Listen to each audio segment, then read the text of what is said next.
ओम नमो भगवते वासुदेवाय। स्वागत है आप सभी का हमारे चैनल पर। आज के इस वीडियो में आप सुनेंगे श्री सत्यनारायण व्रत की कथा। पूर्णिमा के दिन किया जाने वाला श्री सत्यनारायण का व्रत सभी प्रकार की मनोकामनाओं को पूर्ण करने वाला है। अगर व्रत नहीं भी कर सकते तो भी कथा तो अवश्य सुननी चाहिए। कथा सुनने मात्र से ही भगवान श्री सत्यनारायण की कृपा प्राप्त होती है और सभी प्रकार के कष्ट दूर होकर जीवन में सुख और शांति की स्थापना होती है। तो आइए शुरू करते हैं श्री सत्यनारायण व्रत की कथा। लेकिन कथा आरंभ करने से पहले आपसे एक ही आग्रह है, अगर अभी तक आपने चैनल को सब्सक्राइब नहीं किया है, पहली बार चैनल पर आए हैं तो चैनल को सब्सक्राइब करके बेल आइकन पर क्लिक कर लीजिए और अगर कथा पसंद आती है तो लाइक करके औरों को भी शेयर करिए। तो आइए शुरू करते हैं श्री सत्यनारायण व्रत की कथा। बोलिए सत्यनारायण भगवान की जय। श्री सत्यनारायण व्रत कथा। प्रथम अध्याय।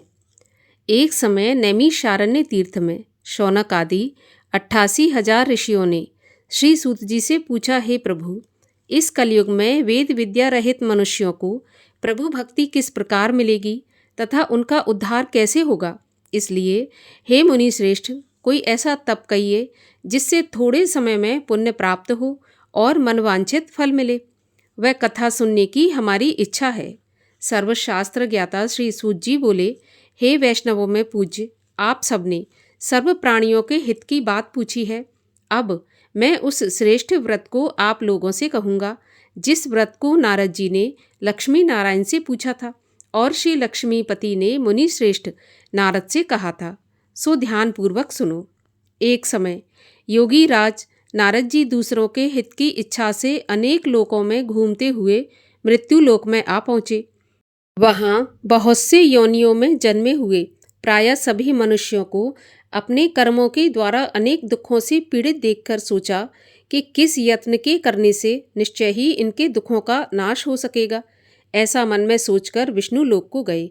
वहाँ श्वेत वर्ण और 4 भुजाओं वाले देवों के ईश नारायण को, जिनके हाथों में शंख, चक्र, गदा और पद्म थे तथा वरमाला पहने हुए थे, देखकर स्तुति करने लगे। हे भगवान, आप अत्यंत शक्ति से संपन्न हैं। मन तथा वाणी भी आपको नहीं पा सकती। आपका आदि, मध्य और अंत नहीं है। निर्गुण स्वरूप सृष्टि के कारणभूत और भक्तों के दुखों को नष्ट करने वाले हो। आपको मेरा नमस्कार है। नारद जी से इस प्रकार की स्तुति सुनकर विष्णु भगवान बोले, हे मुनि श्रेष्ठ, आपके मन में क्या है? आपका यहाँ किस काम के लिए आगमन हुआ है? सो निसंकोच कहिए। नारद मुनि बोले, मृत्युलोक में सभी मनुष्य जो अनेक योनियों में पैदा हुए हैं, अपने अपने कर्मों के द्वारा अनेक प्रकार के दुखों से दुखी हो रहे हैं। हे नाथ, मुझ पर दया रखते हुए ये बताइए कि उन मनुष्यों के सब दुख थोड़े से ही प्रयत्न से कैसे दूर हो सकते हैं? तब श्री भगवान बोले, नारद, मनुष्यों की भलाई के लिए तुमने बहुत अच्छी बात पूछी है। जिस काम के करने से मनुष्य मोह से छूट जाता है वह मैं तुम्हें बताता हूँ। सुनो, बहुत पुण्य देने वाला स्वर्ग तथा मनुष्य लोक दोनों में दुर्लभ एक उत्तम व्रत है। आज मैं प्रेमवश होकर तुमसे कहता हूँ।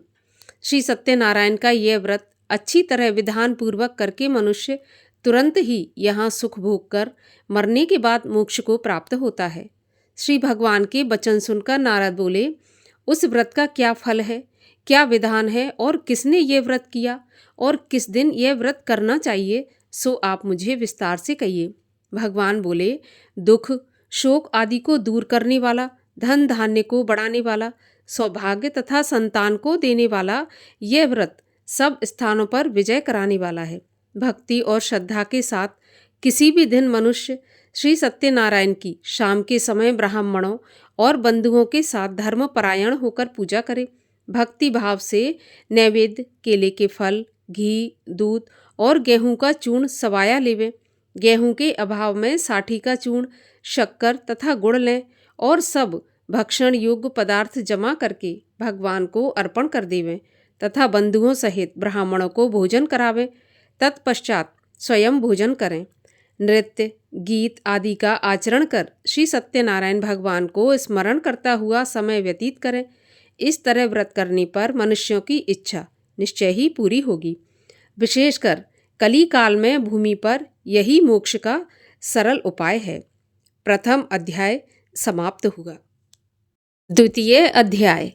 सूत जी बोले, ऋषियों, जिसने पहले समय में इस व्रत को किया है उसका इतिहास कहता हूँ, सो ध्यान से सुनो। सुंदर काशीपुरी नगरी में एक अति निर्धन ब्राह्मण रहता था। वह भूख प्यास से बेचैन हुआ नित्य ही पृथ्वी पर घूमता था। ब्राह्मणों से प्रेम करने वाले भगवान ने ब्राह्मण को दुखी देखकर बूढ़े ब्राह्मण का रूप धर उसके पास जाकर आदर के साथ पूछा कि हे ब्राह्मण, नित्य दुखी पृथ्वी पर क्यों घूमता है? हे श्रेष्ठ ब्राह्मण, यह सब मुझे बताओ, मैं सुनना चाहता हूँ। तब ब्राह्मण बोला कि मैं बहुत निर्धन ब्राह्मण हूँ, भिक्षा के लिए पृथ्वी पर घूमता हूँ। हे भगवान, यदि आप इसका उपाय जानते हो तो कृपा करके बताइए। बूढ़ा ब्राह्मण बोला कि सत्यनारायण भगवान मनोवांछित फल देने वाले हैं, इसलिए हे ब्राह्मण, तू उनका पूजन कर, जिसके करने से मनुष्य सभी दुखों से मुक्त होता है। ब्राह्मण को व्रत का सारा विधान बताकर बूढ़े ब्राह्मण का रूप धारण करने वाले श्री सत्यनारायण भगवान अंतर्ध्यान हो गए। जिस व्रत को बूढ़े ब्राह्मण ने बताया है मैं उसको करूँगा, ऐसा निश्चय करने पर उसे रात में नींद नहीं आई। वह सवेरे ही उठा, श्री सत्यनारायण भगवान के व्रत का निश्चय कर भिक्षा के लिए चल पड़ा। उस दिन उसको भिक्षा में बहुत सारा धन मिला, जिससे बंधु बांधवों के साथ उसने श्री सत्यनारायण भगवान का व्रत किया। इसके करने से वह ब्राह्मण सभी दुखों से छूटकर अनेक प्रकार की संपत्तियों से युक्त हुआ। उस समय से वह ब्राह्मण हर महीने व्रत करने लगा। इस तरह श्री सत्यनारायण भगवान के व्रत को जो करेगा वह सभी पापों से छूटकर मोक्ष को प्राप्त होगा। आगे जो पृथ्वी पर सत्यनारायण का व्रत करेगा मनुष्य वह सभी दुखों से छूट जाएगा। इस तरह नारद जी ने नारायण का कहा हुआ यह व्रत तुमसे कहा। हे ब्राह्मणों, मैं अब और क्या कहूँ? ऋषि बोले, हे मुनीश्वर, संसार में इस ब्राह्मण से सुनकर और किस किस ने इस व्रत को किया और हम ये सुनना चाहते हैं, इसके लिए हमारे मन में श्रद्धा है। सूत जी बोले, हे ब्राह्मण मुनियों, जिसने इस व्रत को किया है वह सब सुनो। एक समय एक ब्राह्मण धन और ऐश्वर्य के अनुसार बंधु बांधवों के साथ व्रत करने को तैयार हुआ। उसी समय एक लकड़ी बेचने वाला लकड़हारा बूढ़ा आदमी आया और बाहर आकर लकड़ियों को रखकर ब्राह्मण के मकान में गया। प्यास से दुखी लकड़हारा उनको व्रत करते देखकर ब्राह्मण को नमस्कार करके कहने लगा कि आप ये क्या कर रहे हैं और इसके करने से क्या फल मिलता है, कृपा करके मुझे बताइए। तो ब्राह्मण ने कहा, सभी मनोकामनाओं को पूरा करने वाला यह श्री सत्यनारायण भगवान का व्रत है। इसकी ही कृपा से मेरे यहाँ धन धान्य आदि की वृद्धि हुई है। ब्राह्मण से इस व्रत के बारे में सारी जानकारी प्राप्त करके लकड़हारा बहुत प्रसन्न हुआ। चरणामृत ले और प्रसाद खाने के बाद अपने घर को गया। लकड़हारे ने मन में इस प्रकार का संकल्प किया कि आज गांव में लकड़ी बेचने से जो धन मिलेगा उसी से श्री सत्यनारायण देव का उत्तम व्रत करूंगा। ऐसा मन में विचार कर बूढ़ा ब्राह्मण लकड़ियां अपने सिर पर रखकर जिस नगर में धनवान लोग रहते थे वह ऐसे सुंदर नगर में गया। उस दिन वहां पर उन लकड़ियों का दाम पहले दिनों से चौगुना मिला। तब वह बूढ़ा लकड़हारा दाम लेकर और अति प्रसन्न होकर पके केले की फली, शक्कर, घी, दूध, दही और गेहूं का चूर्ण इत्यादि श्री सत्यनारायण देव के व्रत की कुल सामग्रियों को लेकर अपने घर आया। फिर उसने अपने भाइयों को बुलाकर विधि विधान के साथ भगवान जी का पूजन और व्रत किया। उस व्रत के प्रभाव से बूढ़ा लकड़हारा धन, पुत्र आदि से संपन्न हुआ और संसार के समस्त सुख भोग कर वैकुंठ को प्राप्त हुआ। दूसरा अध्याय समाप्त हुआ। तृतीय अध्याय। सूत जी बोले, हे मुनियों, अब आगे की कथा कहता हूँ सो सुनो। पहले समय में उल्कामुख नाम का एक बुद्धिमान राजा था। वह सत्यवक्ता और जितेंद्रिय था। प्रतिदिन देव स्थानों में जाता और गरीबों को धन देकर उनके कष्ट दूर करता था। उसकी पत्नी कमल के समान मुख वाली और सती साध्वी थी। भद्रशिला नदी के तट पर उन दोनों ने श्री सत्यनारायण देव का व्रत किया। उस समय में वहाँ एक साधु वैश्य आया। उसके पास व्यापार के लिए बहुत सा धन था। वह नाव को किनारे पर ठहराकर राजा के पास गया और राजा को व्रत करते हुए देखकर विनम्रता से पूछने लगा कि हे राजन, भक्ति युक्त चित्त से आप यह क्या कर रहे हैं? मेरी सुनने की इच्छा है, सो यह आप मुझे बताइए। राजा बोला, हे साधु, अपने बांधवों के साथ पुत्र आदि की प्राप्ति के लिए यह महाशक्तिवान श्री सत्यनारायण भगवान का व्रत और पूजन किया जा रहा है। राजा के वचन सुनकर साधु आदर के साथ बोला, हे राजन, मुझे इसका विधान बताएं। मैं भी आपके कथन के अनुसार इस व्रत को करूँगा, क्योंकि मेरे भी कोई संतान नहीं है और इससे निश्चय ही मुझे संतान की प्राप्ति होगी। राजा से सारा विधान सुन व्यापार से निवृत्त हो वह आनंद के साथ अपने घर गया। साधु ने अपनी स्त्री से संतान देने वाले उस उत्तम व्रत का समाचार सुनाया और कहा कि जब मेरी संतान होगी तब मैं इस व्रत को करूँगा। साधु ने ऐसे वचन अपनी स्त्री लीलावती से कहे। एक दिन उसकी स्त्री लीलावती पति के साथ आनंदित हो सांसारिक धर्म में प्रवृत्त होकर भगवान सत्यनारायण की कृपा से गर्भवती हो गई और 10वें महीने उसके गर्भ से एक सुंदर कन्या का जन्म हुआ। दिनों दिन वह कन्या इस तरह बढ़ने लगी जैसे कि शुक्ल पक्ष का चंद्रमा बढ़ता है। कन्या का नाम कलावती रखा गया। तब लीलावती ने बड़े ही मीठे शब्दों में अपने पति से कहा कि हे नाथ, आपने जो संकल्प किया था कि भगवान का व्रत करूँगा, अब आप उसे करिए। साधु बोला, हे प्रिय, मैं इस व्रत को कलावती के विवाह पर करूँगा। इस प्रकार अपनी पत्नी को आश्वासन देकर वह नगर को चला गया। कलावती पिता के घर में बड़ी हो गई। साधु ने जब नगर में सखियों के साथ अपनी पुत्री को खेलते देखा तो तुरंत ही दूत बुलाकर कहा कि मेरी पुत्री के लिए कोई सुयोग्य वर देखकर लाओ। साधु की आज्ञा पाकर दूत कंचन नगर पहुंचा और वहां पर बड़ी खोज और देखभाल करके लड़की के लिए सुयोग्य वणिक पुत्र को ले आया। उस सुयोग्य लड़के को देखकर साधु ने अपने बंधु बांधवों सहित प्रसन्न चित्त अपनी पुत्री का विवाह उसके साथ कर दिया। किंतु दुर्भाग्य से विवाह के समय भी वह उस व्रत को करना भूल गया। इससे श्री सत्यनारायण भगवान क्रोधित हो गए और श्राप दिया कि तुम्हें दारुण दुख प्राप्त होगा। अपने कार्य में कुशल साधु बनिया अपने दामाद सहित समुद्र के पास स्थित रत्नपुर नगर में गया और वहां दोनों ससुर दामाद चंद्रकेतु राजा के उस नगर में व्यापार करने लगे। एक दिन भगवान श्री सत्यनारायण की माया से प्रेरित कोई चोर राजा का धन चुराकर भागा जा रहा था, किंतु अपने पीछे राजा के दूतों को आता देखकर चोर ने घबराकर भागते हुए राजा के धन को वहीं पर चुपचाप रख दिया जहां वे दोनों ससुर जमाई ठहरे हुए थे। जब दूतों ने उस साधु वैश्य के पास राजा के धन को रखा देखा तो वे दोनों को बांधकर ले गए और बड़ी प्रसन्नता से दौड़ते हुए राजा के पास जाकर बोले, महाराज, ये 2 चोर हम पकड़कर लाए हैं। इन्हें देखकर आप आज्ञा दें कि इनके साथ क्या करें।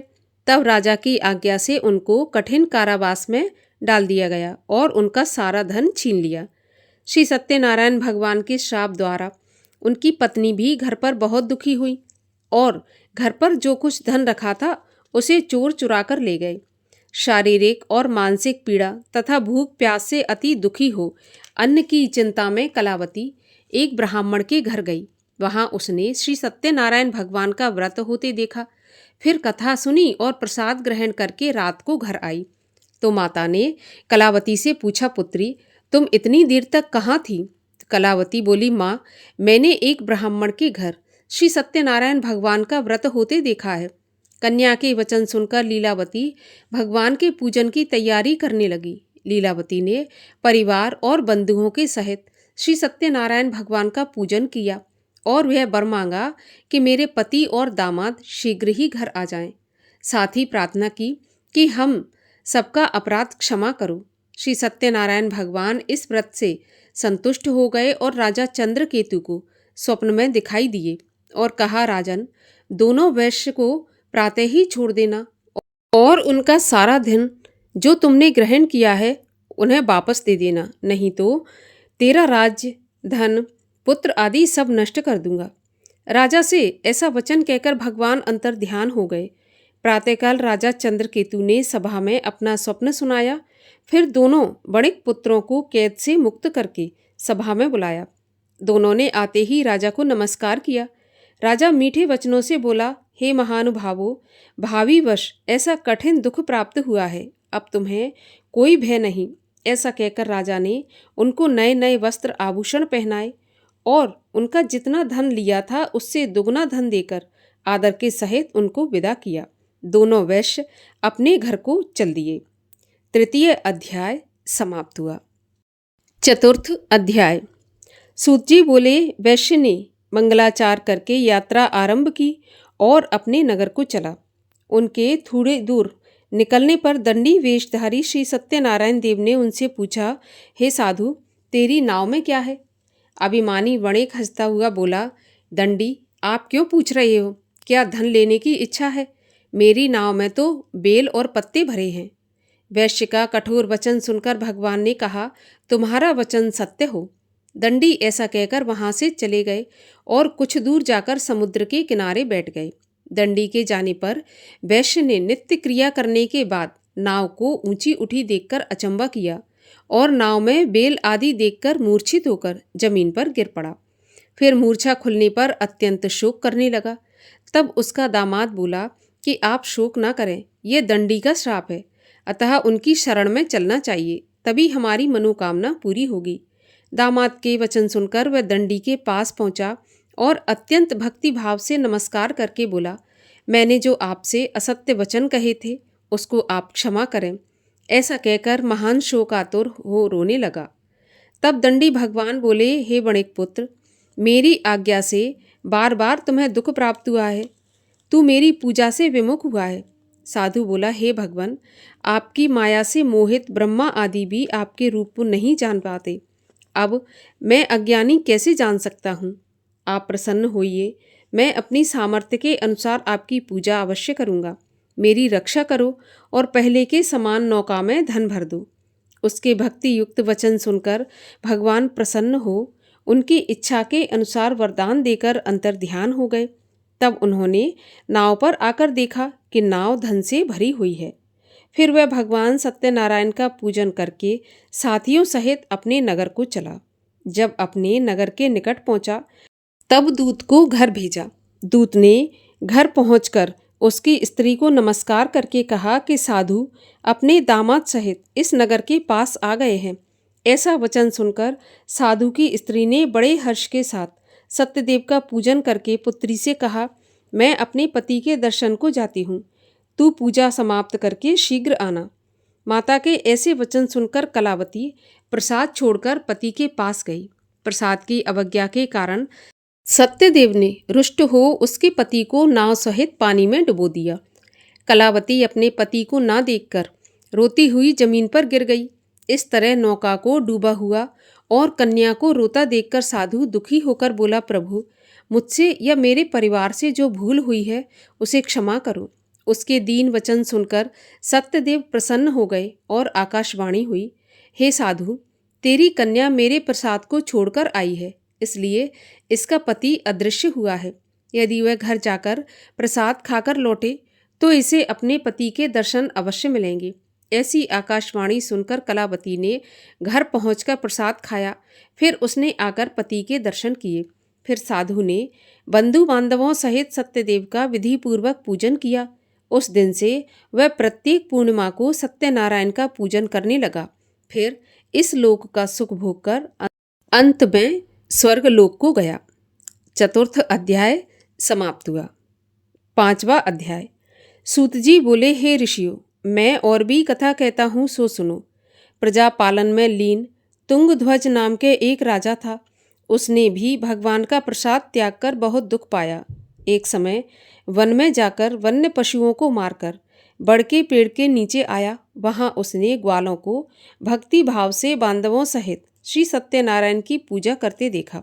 राजा देखकर भी अभिमानवश वहां पर नहीं गया और न नमस्कार ही किया। जब ग्वालों ने भगवान का प्रसाद उसके सामने रखा तो वह प्रसाद को त्याग कर अपनी सुंदर नगरी को चला गया।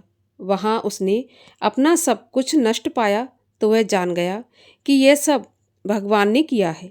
तब वह विश्वास कर ग्वालों के समीप गया और विधि पूर्वक पूजन करके प्रसाद खाया तो सत्यदेव की कृपा से पहले जैसा था सब कुछ वैसा ही हो गया। फिर दीर्घ काल तक सुख भोग कर मरने पर स्वर्ग लोक को गया।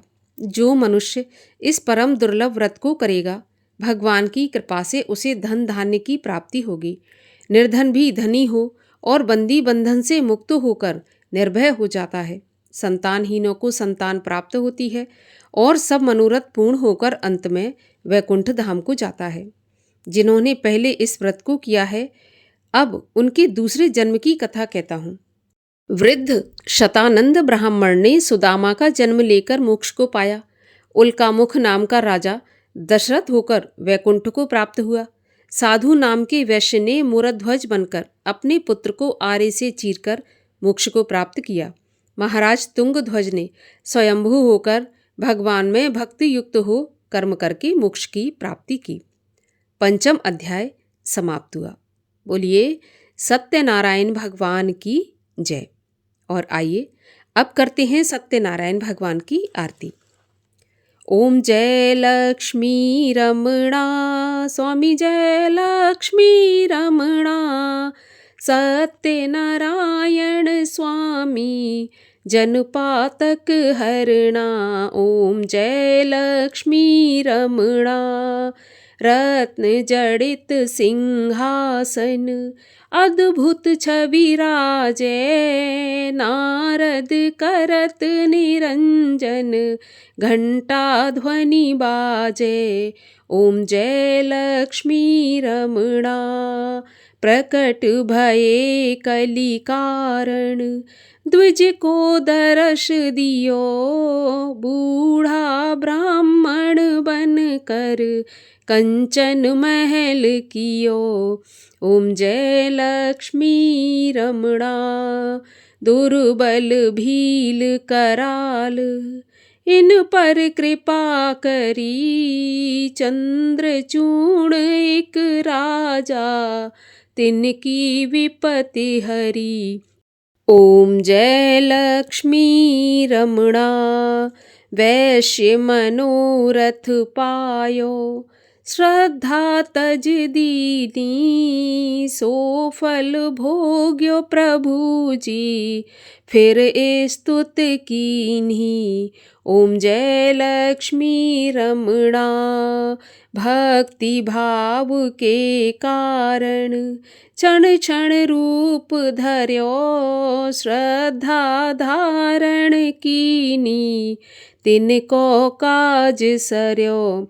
ओम जय लक्ष्मी रमणा, ग्वाल बाल संग राजा, वन में भक्ति करी, मन वांछित फल दीना, दीन दयाल हरि।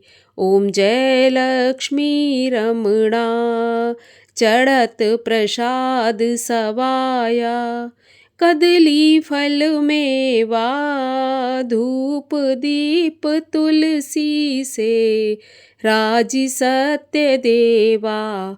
ओम जय लक्ष्मी रमणा, सत्यनारायण जी की आरती जो कोई जन गावे, कहत शिवानंद स्वामी, इच्छित फल पावे। ओम जय लक्ष्मी रमणा। बोलिए लक्ष्मी नारायण भगवान की जय।